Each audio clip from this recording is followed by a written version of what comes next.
We're going to look now at a different form of mount that's much more common among experienced practitioners of Jiu-Jitsu. So, my opponent takes mount this time.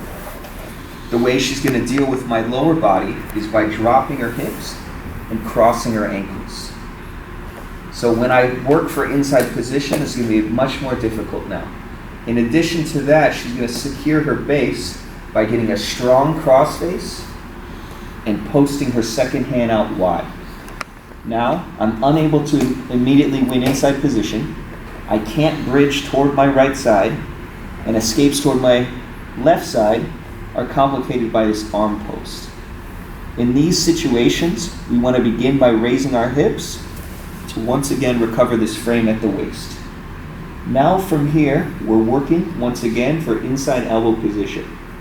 I then set my feet by placing the balls of my feet on the floor and bridging toward my left side.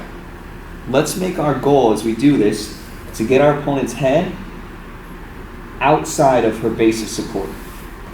I take a big bridge and I move the head to the outside. Now from here, if necessary, it's safe to now bring my hand to the knee because my opponent has almost no ability to win this underhook. If I can do the move with just my elbow at the knee, this is fine as well.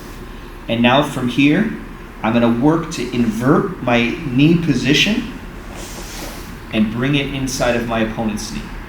And now from here, everything remains the same. We win the upper body battle with a bicep tie, an underhook, and we can lock our figure four or transition to any form of half guard that we like to play. Let's take another look. My opponent drops her hips, crosses the ankles, strong cross face, strong base of support. Now keep this very tight. Raise my hips, I get a frame. I get my second arm in position, and I begin my bridge over my left shoulder. Now that the head is outside the base of support, it becomes relatively easy to start inverting this knee, moving my hips back, and getting it to the inside. Now as my opponent looks to recover to mount, I turn, free my leg, and I have my ideal grips. Let's look at that from a different angle.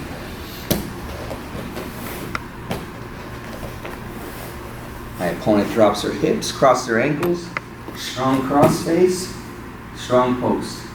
If we ever get confused as to which side to bridge, good news for us, we'll quickly be reminded that it's more or less impossible to bridge this direction.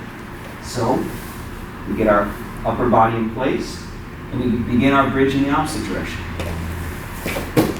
Now from here, we post at the knee, invert our knee position, and bring it to the inside. As my opponent looks to recover mount, I move my hips, I have my bicep tie, far side underhook, and I have both knees on the floor ready to work from a half guard position.